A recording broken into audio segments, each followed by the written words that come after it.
It's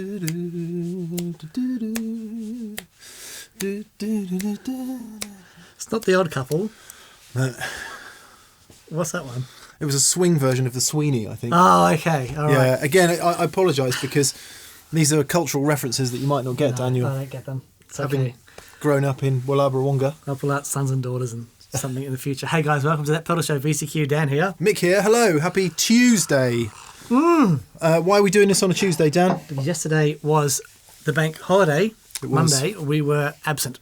Yes. In the UK, we have public holidays, as you do in many parts of the world, although not that many in the US.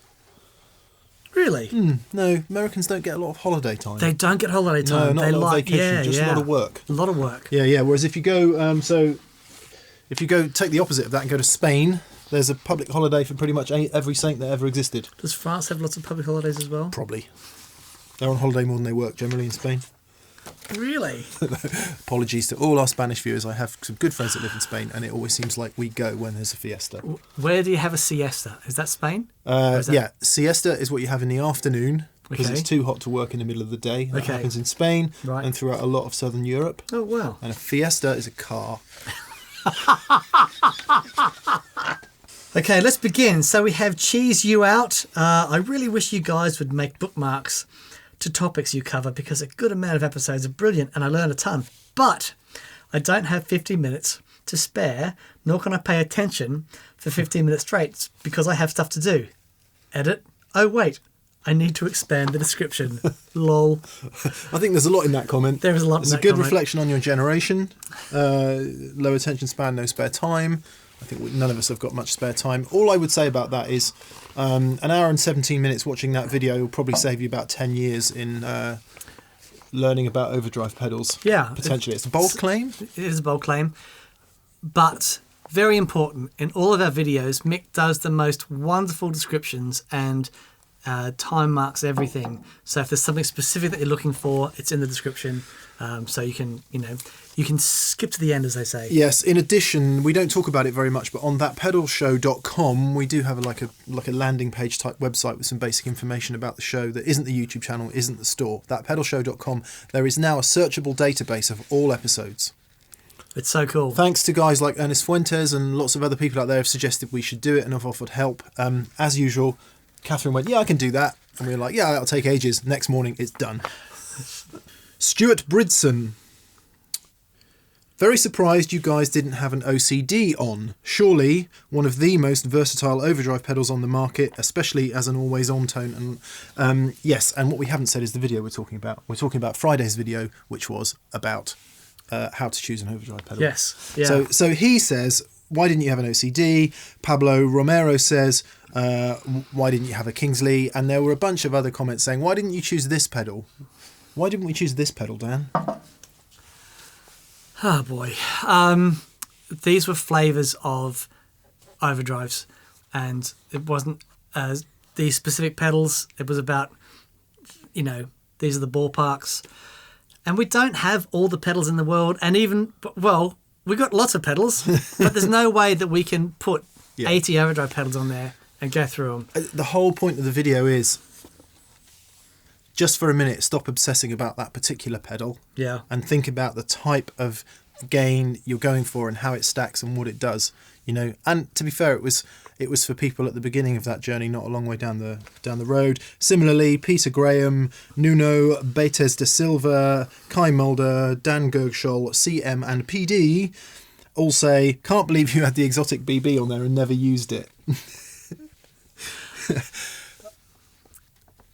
Did we use it and we edited it? I don't know. No, we didn't use remember. it. We didn't use it because I think we talked a lot about boosts, and it is kind of a boost, but it does overdrive as well more later. Yeah, we'll use it. It's a great pedal and we'll get it on the show. Carl Canyon 101. When I try stacking gain pedals, I usually end up getting bad microphonic feedback. Any way to deal with that outside of changing pickups? Yes.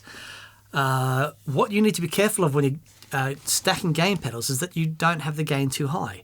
The whole idea with stacking things is you are pushing one gain stage into another, and if those gain stages are dimed, then they're already reaching their sort of top compression, shall we say, and adding more gain into that is just going to make it more susceptible to things like feedback and things. So I walked into a pub one day in Cornwall, and there's this guy, and he had this like an old-looking SG. They were doing a sound check, and he had this like proper Marshall stack, right? 2 4x12s, head on top of it, and it was like one of the newer Marshalls. I feel bad that is now a nostalgic thing. Well, that's not something you see anymore. No, it was only a couple of years ago, and he'd play, and it sounded great, but then he'd stop and he'd go, and it'd just squeal uncontrollably. Yeah. And I just wanted to go, dude, I just want to turn your gain down just a little bit. That's all you got to do. Just a bit. Having this thing where the gain is cranked all the time, it's not a magic bullet. There is a difference between microphonic feedback and harmonic feedback as well. Microphonic feedback is where the pickup is actually microphonic, and that means the pickup needs fixing, usually. Some people like a tiny bit of microphony in their pickups. I do.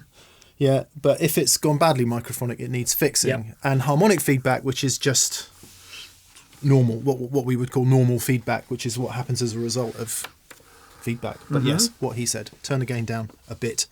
And use your volume control. When you're not playing, off. Yeah. No feedback. There you go. Lovely. Big Shoots. And echoed by Patrick Moore. That treble booster, Patrick Moore. Remember him? Sky at Night? Monocle. Yeah. Yes. Anyway, Big Shoots and Patrick Moore both were talking about how the treble booster section, when we were talking about using a treble booster into a slightly more gainy amp, was a real revelation for them. Yeah. It was a revelation for me when I first heard it. It was wonderful. Because, as we always say, it's really badly named, isn't it, the treble booster? Terrible. You think, why would you want more treble? That's why you want more treble. Anyway, Art C has a related question.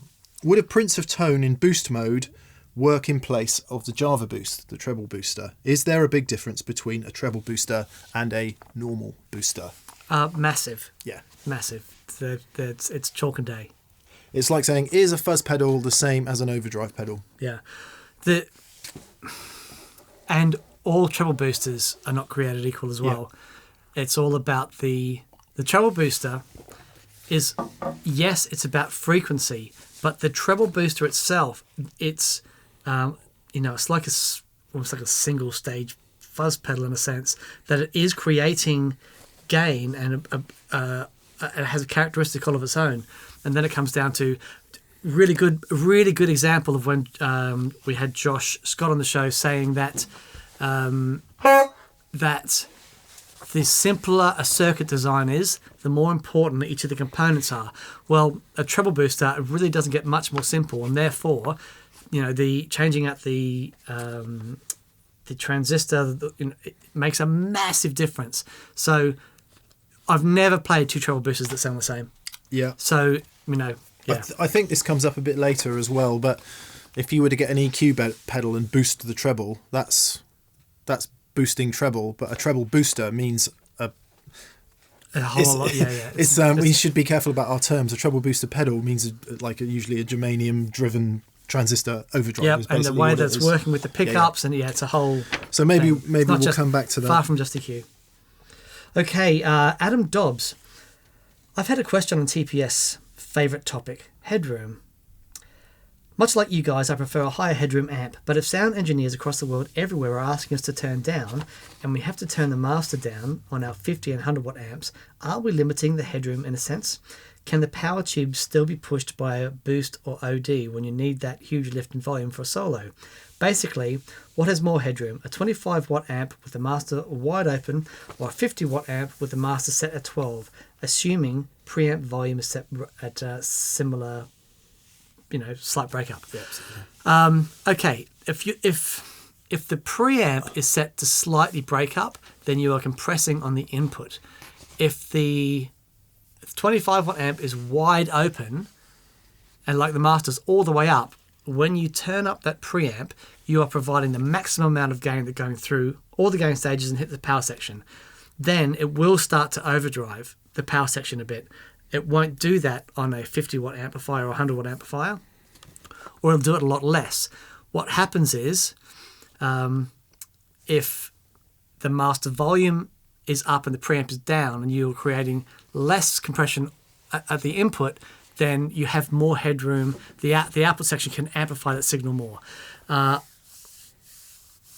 Yeah, it's weird. You went to a gig this weekend and you were saying, for all the wonderful big amps, it might have been, there might have been a case to have a lower headroom amplifier. Yeah, and have there was the too amp much cranked a headroom. bit. Too much headroom. To your actual question, what has more headroom? A 25 watt amp with the master wide open, or a 50 watt amp with the master set at 12? The latter, the 50 watt amp. Yeah. I remain surprised that the concept of headroom is still confusing for a lot of you guys out there. How can we explain it? It's literally. Let's get some charts and puppets and things, and we'll do a proper show on it, because there's... Yeah. Yeah. So, yes, if you had a crank 25 watt amp and you plugged a clon in the front, it wouldn't get any louder, it would just get more distorted. Mm-hmm.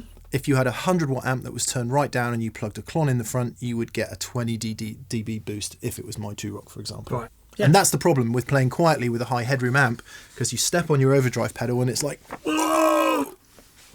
I don't see that as a problem. Which is why a lot of people like smaller wattage amps at small gigs, because it's a more even volume spread. Yeah, cool. Powell Jarzembowski. Strong. Jarzembowski. This was a stonking episode as ever, which has legitimised my intent to purchase both a Tumnus Deluxe and a Lightspeed. Good. Have you considered doing an episode on 5 watt amps yet? Refer you to the previous question. We haven't, but yes, we will. Yeah, okay, great. Because we're getting a lot of questions about this recent. Somebody said, can we also do a 75 dB episode? Let's get 10 5 watt amps and compare it to a 50 watt amp. That'd be awesome. That's great, yeah, Dan. Okay. I can't wait to mic that up and do the audio mix. Yes, we should do some low wattage amps. Yeah. I'm slowly starting to enjoy smaller amps more than I ever have before. Cool. Simply because I'm on the edge of sick to death of not being allowed to play loud anymore. Right. And Okay. it is actually hurting me in my soul. Oh. Yeah, to the point where I would actually rather play acoustic now at most gigs. Oh. I know, it's terrible. Okay. Moving swiftly on. Southpaw 33521 hours ago. Oh no, I forgot to delete that. Sorry. Okay. It is called Southpaw 335. Okay. Southpaw 335. Right. Okay. Fair enough. Mick, did you do some work on the DGT? I think I recall it was sounding a bit dark and woolly the last time I heard it. Either way, nice to see it again, and it certainly had the goods today, though I have been missing your 335 of late. I think maybe there's just a bit more treble and presence on that particular video, and it was just coming through a bit more. Plus, I think we were playing more trebly and presency in the room because that's where the character of a lot of those overdrive pedals sits. Yep. But and they're bright amps. No, I haven't done anything to it. It's just exactly stock as it's always been. I've never made any mods to that. Guitars, and similarly, Mike Fenton says, Mick, your DGT definitely needs to make more appearances on TPS. A lot of people really like that guitar. They do, and I would say I think you sound particularly great on that guitar. Thank you. That's very nice of you to say, Daniel. Very welcome. I do like it. I used it for many years as a live guitar, but something about the ergonomics of PRS guitars I find very hard. I don't quite know what it is, but I think it's the small body. Yeah, I can't. I need the guitar to be kind of more that way a bit. Anyway, so ergonomically, I find it difficult. Sat down especially, but I blooming love the sound of the thing. It does sound fantastic. Yeah. Anyway, Mike Fenton says, any note of maybe getting David Grissom on the show? Funnily enough, we were talking to David Grissom, last year. Yeah, a year or so ago, wasn't it? And just trying to work out a way to get him over here. It's, look, Dave's a lovely guy, and if we can possibly make it work, we will. I would love to have him on the show. He's one of my favourite guitar players, and every time I see him, he just pick up a guitar and play for 5 seconds. I'm like, he's awesome. That's incredible. A lot of those guys too spend the vast majority of their playing life in the US, because that's where the gigs and that's where their work is. So if they do come to the UK or Europe, it's usually on a whistle stop tour that they're, maybe he'd come over to do a PRS event or something like that. So actually finding time spare. Yeah, I've got 3 minutes spare. Yeah. So, but as with Grissom, as with all those guys, there is an open invitation Wonderful. Perilous Temple. Question for Monday. Can you tell us more about how tube screamers, treble boosts, and even compressors can be dramatically different in front versus behind other gain stages? Maybe we should do a more in-depth version of that, but it comes down to headroom and compression. Think of an overdrive and the way those gain stages work. Think of it as a compressor, right? Obviously, it's different, but think about how it limits the signal comes in and it increases the gain and then squashes it. Well, then you think about those overdrives and then you think, okay, if I reduce the gain, and this is going to compress less, and then if I have a less compressed signal going into a more compressed signal, then it's just going to add, more compression. If I have a compressed signal going into a less compressed signal, then I have more chance of getting a bit more headroom and output. But yeah, maybe we do talk about this a lot, but it's always interesting. Yeah, I mean, in essence, it's what every episode of that pedal show is about. Yeah, isn't it? It's gain stacking. Is the fundamental of all guitar sound is gain stacking, and that relates just as much if you only play clean sounds as it does if you play metal sounds. It's still, how do you get that minuscule output from that pickup to 100 watts? Well, there's plenty of ways you can increase that gain, overdrive it, distort it, EQ it, and it's just how you do that is what ends up coming out the end. This next question from Dave Burgess says, the boost in the loop was very interesting. Would this have a detrimental effect on modulations and time pedals? Also, where in the loop chain is it best to put the boost? Same question, but it's a different area of the gain stage. Yeah. So you're putting a boost pedal in the loop of an amplifier is great if the power section has enough headroom to deal with that boost section. Purple Gaming. As far as the boost in the FX loop, I'm assuming that if your master volume is all the way up, you won't see much volume increase. Again. So exactly what you just said. Purple Gaming is asking that same question. Yeah. If the amp has headroom, you will see a big increase. You got to remember, these things do not function in isolation. The power section can have all the headroom in the world, but if the gain section is completely maxed out, to the preamp section, if that's completely maxed out and cannot deliver any more headroom, any more amplitude in the signal to be delivered to the power section, then no, it's not going to be. You're not going to boost it. However, if you've got the gain section and it's cranked and that goes into an effects loop, and you still have headroom left in the power section, then that boost is coming after that preamp section. So yes, it all comes back to that gain stacking question. Let's do a definitive show on gain stacking, and we'll go from gain stacking, headroom, and everything else, and we'll go from the. It's going to take some planning down that one. We'll go from the. I'm going to. Mick's given me a lesson today on planning, and I'm really looking forward to it. Maybe if we can do it in time, because we're going to see Joey tonight. Yes. To answer your question, Dave, does having a boost in the loop have a detrimental effect on the modulation and reverbs and delays? I.e., does... Depends on the boost. Depends, yeah. Put the boost after the modulations and times, and then as long as the boost has enough headroom and the power section has enough headroom, no, of course not. Yeah, it depends on the pedal as well. So if you boost into the delay, what you'll find is your delay level might go up a bit because you're giving the delay more input. There you go. So it's all a balancing act, and that might work for you or it might not.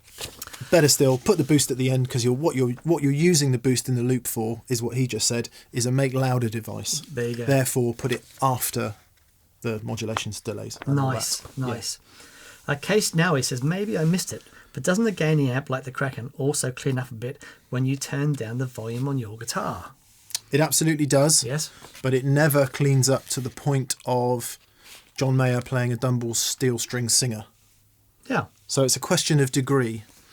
That much clean for most people is totally unusable, and the Kraken with the gain turned down a bit is not enough clean for a lot of people. So it's shades of grey, man. It is. The great video. So talking about David Grissom, I watched a video. Talking about David Grissom, there's a great video. I know. But he's doing a clinic using a PRS amplifier, and he's saying how to use single channel amplifiers and how he sets it, and he has it quite crunchy, and he just uses the volume on the guitar to clean it up a bit, but it doesn't go clean. No. It just goes sort of a crunchy clean. Goes nice clean. And that's what he uses, and it's great. Yeah. Yes, we did talk a little bit about volume controls in that video. Again, it's just this huge grey area, and you decide where you want to sit in that huge grey area of gain. Yep. Jesse Tregarthen. I'm new to this channel and relatively new to guitar. Welcome, Jesse. Nice to have you along. It's takes the rest of your life, and it's extremely frustrating. Yeah. But there is an upside. The upside is it's really expensive as well. Yeah. It's not great, but it is expensive. Yeah. You guys are great, and I've been binge watching this week. Thank you. I do potentially have a very divisive question to ask, though. You guys know a lot about pedals and put a lot of work into pedal boards. Yes, we do. I was recently given one of those Zoom MS100BT multi-stomp pedals, and I was wondering about your thoughts on those, as I'm starting to think maybe I'd be better off with a good pedal board. Oh, it's part of the journey, isn't it? I think... So Dan and I are not massive fan of digital multi-effects, right? And the reason we're not fans of them is because they are inherently compromised from the start. I.e., nothing in that thing is as good as an individual standalone unit. Having individual standalone units means you can swap them out as time goes on, and you can upgrade and really change. Specific. Yeah. Really specific about your sound. However, if you're starting the journey, or even if you want to move into an area, for example, if you don't know anything about modulation, you're not sure if you want a chorus, a phaser, a flanger, or a tremolo, or a rotary speaker, etc., and you want to, in a very cost-effective way, try some of those sounds out, I think digital multi-effects are fantastic for that. Yeah. Because they're cheap, they're super cheap now, and then there's a whole other question about that, about the disposability of modern consumer electronics in this environmentally aware world that we live in. That's a whole separate subject. I think that is absolutely where they have their place. Yeah. Plus, if you only use a phaser for 20 seconds of one song, and it's not your thing, you don't need the most boutique phaser in the world. It can be a great... So, it's a good way to dip your toe. And if you're new to effects and you don't want to spend a whole lot of money and you want to get an approximation of some of those sounds, then, great. Yeah. And that goes for stuff like Helix, Stomp, and all the rest of it, you know? Yeah, because you might find, that phaser's great, and you then look into phaser sounds and think, right, I want the sound from that. And then you just phasers alone is a whole rabbit hole. Yeah, so, you buy a Phase 45 and think, I don't like this. What I really want is a Phase 90. Yeah. And then you've got two phasers and you're $400 down. And then that's just... But happy. Then you just stood on the edge of the rabbit hole looking in there. So that's where multis come into it for me. There you go. So I would say, seeing as you're relatively new to this whole thing, use it. Use it. Get to the end of using it. Understand every tiny single little thing that it does. Familiarise yourself with all the different effects types, and that's a great learning tool. Yeah. And if you love it, stick with it. Don't get anything else. Yeah, I had my Roland GP8 before I understood pedals. I had a Roland GP8 back in the day, and I knew and I understood everything that unit did. Yeah. And I could make that thing jump around in circles. It was great. When I became more... when I heard the difference and all that stuff, when you heard the electroharmonics and the CE one, there you go. Everything changed. There you go. That's what happened, isn't it? Exactly. But up to that point, it was a great learning tool. Okay. Jimmy James guitarist. I wonder if you guys could list your favourite distortion overdrive pedals for each of your favourite amps, e.g. colour sanded to high watt or damn whatever you love in front of your AC30. It's like trying to list your favourite food, isn't it? I mean, I have a favourite food, but I don't want to eat it every day for the rest of my life. And my favourite food, I don't want to eat for breakfast, lunch, and dinner. Okay. I want variety, and I want to eat the appropriate thing at the appropriate time. And for me, that's what overdrive pedals are all about. Yeah, great. What do you think about that? Yeah, I agree. Well, someone mentioned, said on one of the comments, said, Dan, you need to get a Timmy, run it at 18 volts and run it into the front of your turned up AC30. I'm like, I've never done that. I'm going to give that a whirl. Yeah. I have my faves at the moment, but I'm constantly changing. We're doing a video on my board today, and I spent all this time to get it to a point where it sounds great, and I'm going to change it again before we film. Yeah, because I want to swap something out. It's a great thing about pedals. It's a great thing about pedals. However, there is a kind of very sensible undercurrent in the question, which probably talks about what overdrives are ideally suited to different amps. Yep. So that whole thing about EQ curves in pedals and amps, why full range type sounding pedals sound good into some amps. Mm-hmm. And really, again, that is pretty much what that pedal show is about, isn't it? Yep. And we've done lots of videos on that, but we will keep trying to do it. What everyone wants is what we tried to do on magazines for years, which is be reductive about everything. Right. And draw a graph and go, this is what, this works with this, and for a great blue sound, you need this pedal into this amp. And it used to drive me mad. You'd have publishers saying, can't you just make it a bit simpler? It's like, no, it's not simple. Yeah. Sorry. It's just not simple. It's really complex, and it takes 25 years. Yeah. So absolutely. So this is, we're on a road here. We are, and we can't give you that destination. What we can do is hold your hand along the journey. Yeah. Or at least, say... Perhaps this is a better question to ask. Yeah. Dante Phoenix. I'm curious. It's a good way to be, Dante. How do you guys feel about boosting or stacking with a compressor? Isn't that a staple of the inimitable Davey G? I had to get you to read that one because I struggle with the word inimitable. There you go. There you go. Is that right? Yeah. Okay. Go down. Dan uses a compressor. I do. We've done shows on compressors. Basically, if you stick the compressor before the overdrive, what happens is your overdrive is slightly less when you hit the first note. If you stick the overdrive after the compressor after your overdrive, what you get is all a smack of the first bit of the note, but then you get some nice sustain afterwards. Yeah, I like compressors after ODs is great. Yeah, it all depends on the compressor. It all depends how you use it. Yeah, check out our compressors episode, and perhaps there's Origin have done a really, really cool new mashup of their... Do we have it? Slide rig, in the 1176, and even I'm interested in that, Dan. Yeah, awesome. So maybe that's a good excuse to get back into that. Awesome. Bud, how can I manage dynamic response and range with an amplifier that is mic'd at a gig? Easy.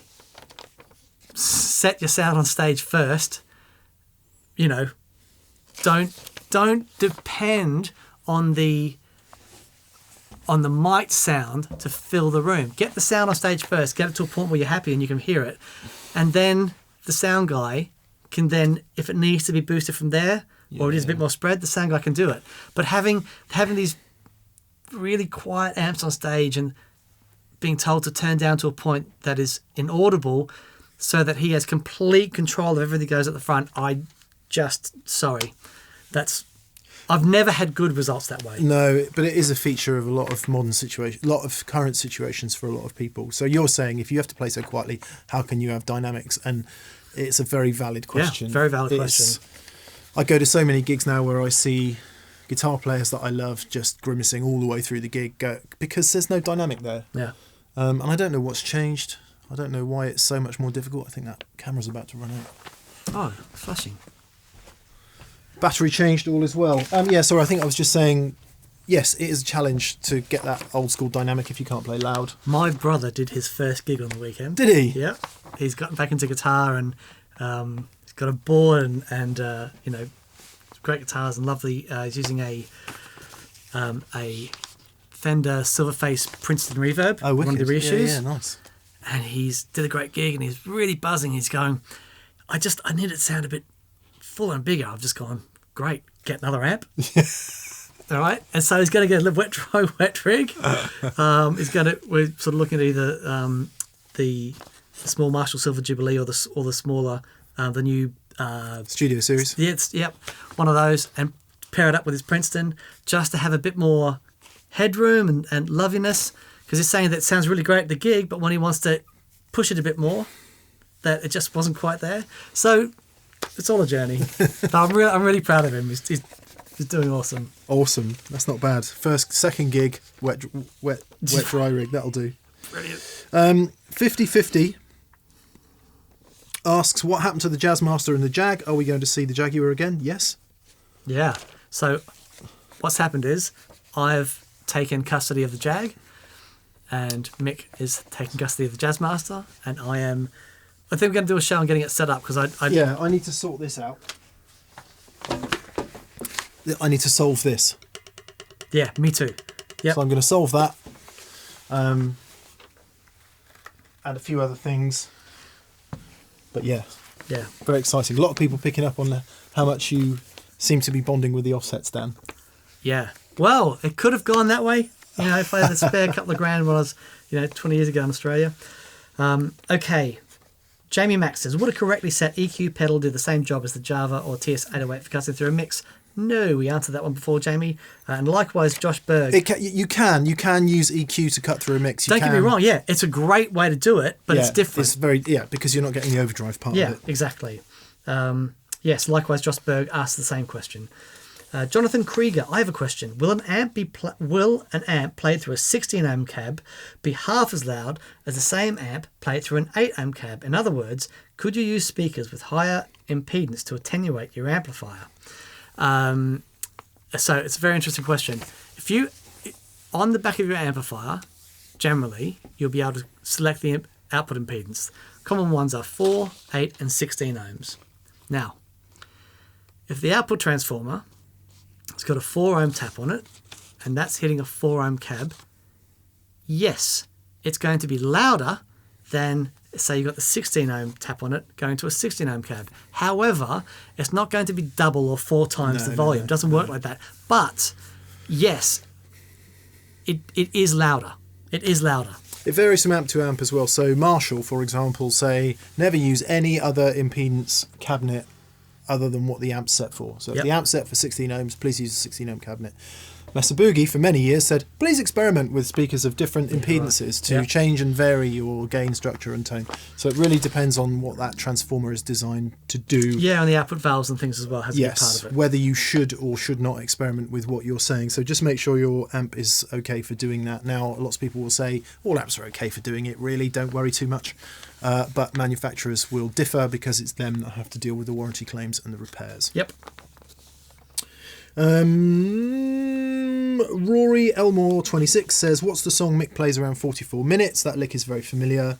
It is a very awful version of Brush with the Blues by Jeff Beck. I mean, my version of it is awful. His version of it is absolutely unbelievable on the album. Who Else by Jeff Beck. Please listen to it. Brush with the Blues. It is a masterclass in microtonal bends, in use of the tremolo system, vibrato system, should I say, gain structure, volume, pot, all the things that Jeff is known for.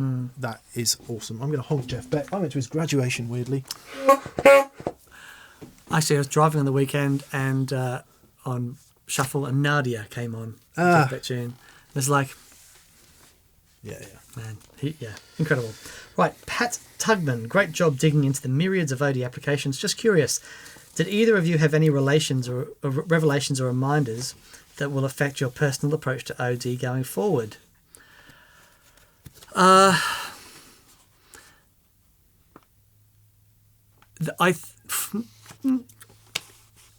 It's lovely to be reminded of all those things, but I think these are concepts that we've both been working with. I think in the early days when we first started doing shows on treble boosters, that was something for you because you hadn't done these treble boosters a lot, and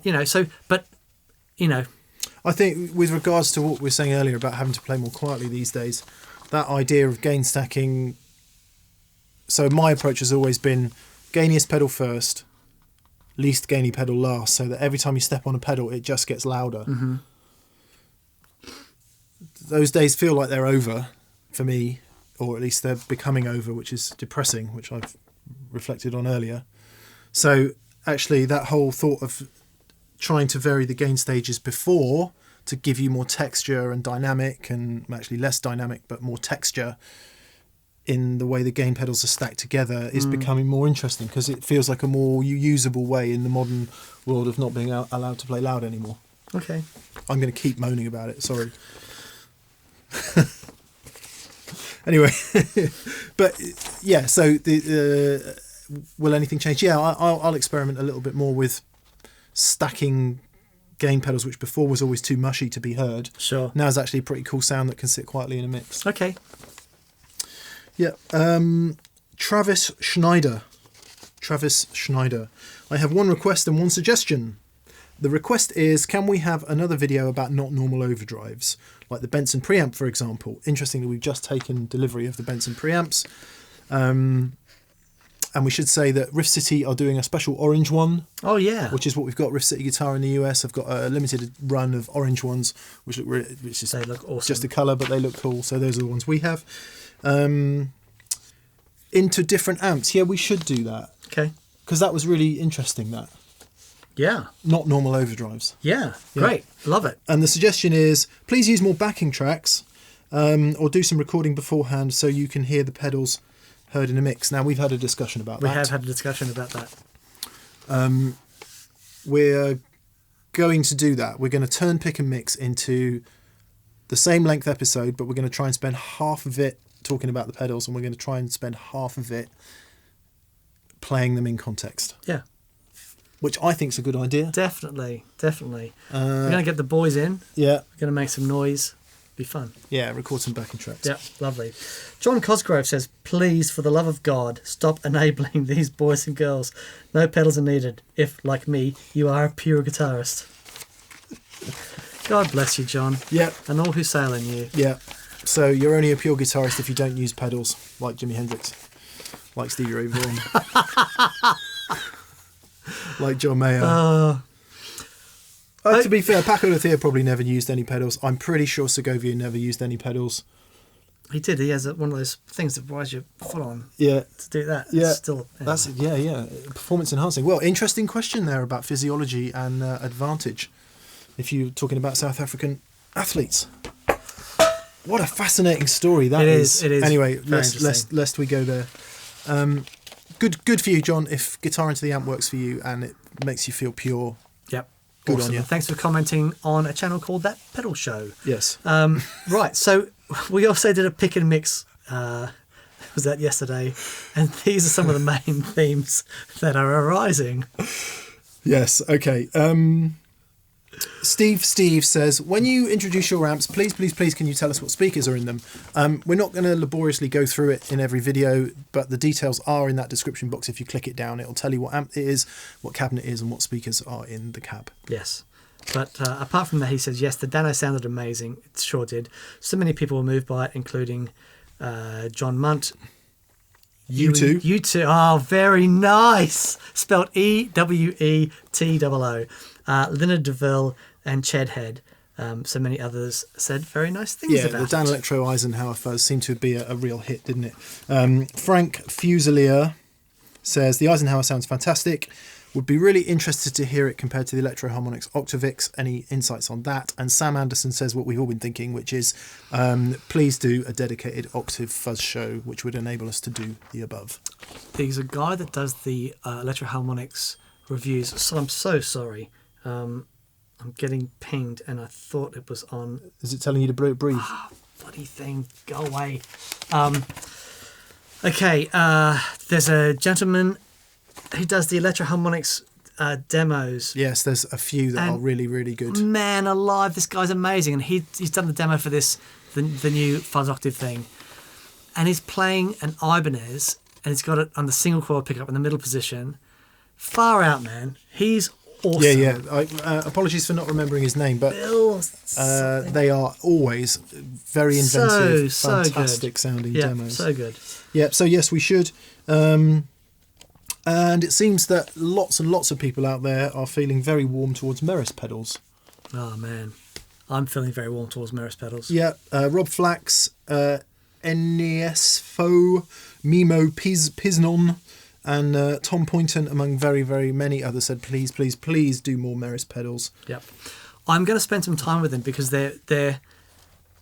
we had another Meris pedal on the board before that pick and mix. Enzo. And you had the Enzo. And I plugged into it. I'm like, man, I need to sit down with a day with this thing and get my head around it, because I'm watching some demos online. I was really excited about getting it, but you've got to get to grips with it. Yeah. So, but the reverb plugged into that thing, oh man, so good. So yes, yeah. Yes. We will. Well, Pedal definitely. Gazer asks the question that everyone else is asking, which is Meris Mercury 7 versus the Big Sky. Are they comparable? Is one better? Is one better in the fidelity sense? Dan said it was the best verb he'd ever heard. So I would say, I would be more comfortable comparing the Meris to the Blue Sky as opposed to the Big Sky. The Meris, as far as so it's a compact thing. The Big Sky has got all the presets and the Multiple engines. all those things going on, and I mean, you know, the very first ever that pedal show we did 4 years ago was that pedal was the Big Sky. When we were sat in the dark in a cupboard On squeaky with chairs. terrible audio. The audio was never terrible. The audio was never terrible. Anyway, It's much better now. and so the Big Sky I think is different. The Blue Sky, which is their, you know, it's similar size enclosure. I'd say those two are comparable. But again, for me, the Meris, for all the digital reverbs that I've played recently, the Meris just has something about the quality of the depth of the reverb. It just felt so natural. Now, I said to Dan, could you help me out? Because they all sound exactly the same to me.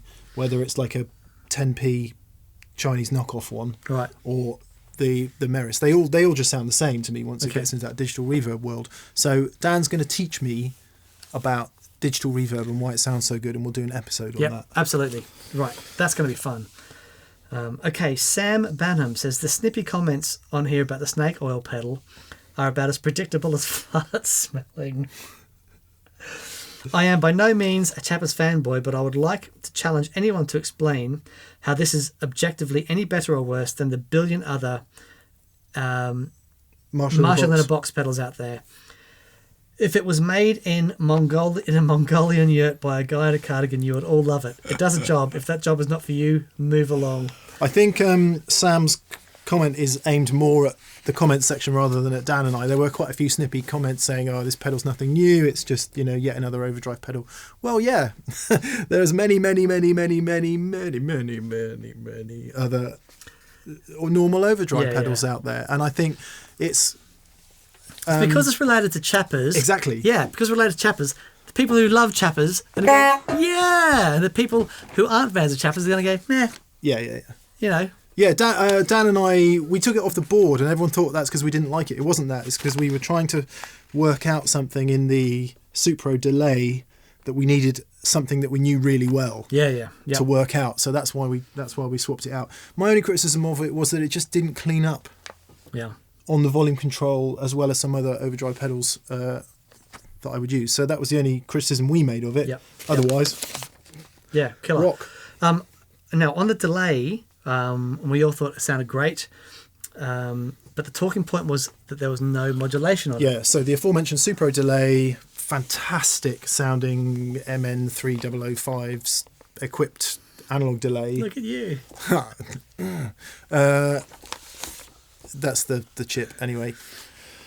But no modulation. Yeah. So a couple of questions. The El Rondo, he says, help me out, boys. I can't figure out what makes the Supro delay sound so great.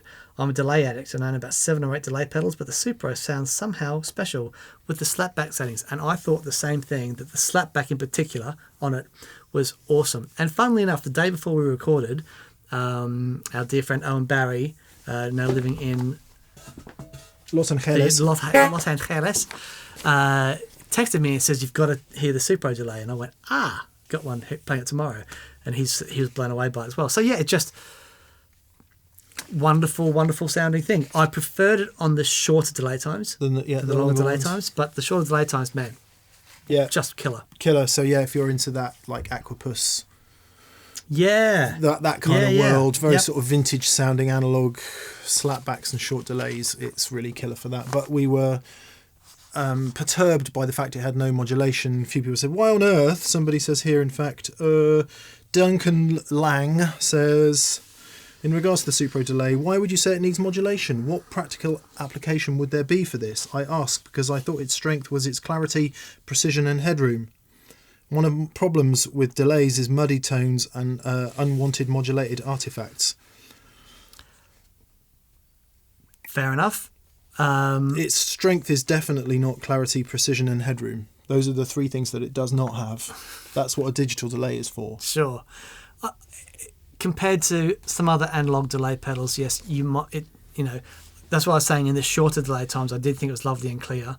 The thing for me with analog delay, when you get to longer delay times, having the ability to put a bit of modulation on those repeats, it widens the sound. So I really love that. Yeah, because your favourite delay pedal probably of all time ever is the Deluxe Memory Man. Yeah. And if you listen to someone like Bill Frisell, in fact, Bill Frisell is a really good example. So for years and years, Bill Frisell used maybe. Have you met him face to face? Maybe still. I've shook his hand at NAMM shows. Man. Had a very brief hello. I watched videos with him playing, and the guy.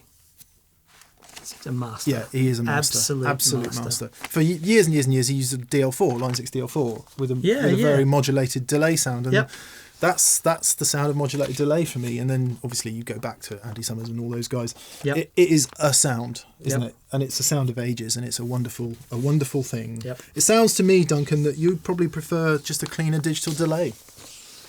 Yeah, maybe. Something that's clean and bright sounding and is not any of those things. Sure. Okay, so we have William Campbell and Bernardo Silva. We're very excited about our new Jaguar and more offsets soon. Yeah, we will be doing more with the offset soon. So we've both got this thing with the tremolo where they're clicking.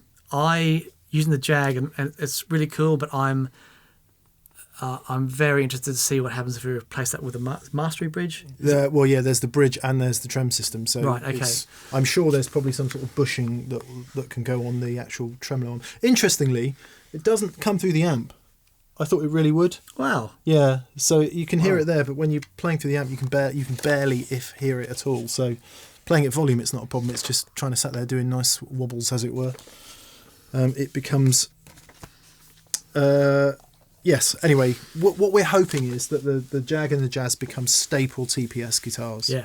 It's quite hard, obviously Blue and Red are the staple guitars, and then there's the Les Paul 355, DGT, the SG that come in every now and again. We would like the Jag and Jazz to be part of that family, which just means a prolonged period of familiarisation with them, because I need to feel connected with the guitar in order to be able to play it and talk sensibly about whatever it is we're talking about. If I need to get rid of those switches on the Jag. They're the pickup switches. I need a toggle switch. Okay. They doing my head in at the moment. Mods ahoy, Dan. Mods ahoy. Brilliant. Shall I leave it to you, Daniel, for this week? Right. Finally, Dope Throne says, man, I love these guys and their content, but dare I request a Metal Tone episode from these blues grandpas? Thank you for that. Thanks for watching, guys. Have a fantastic week.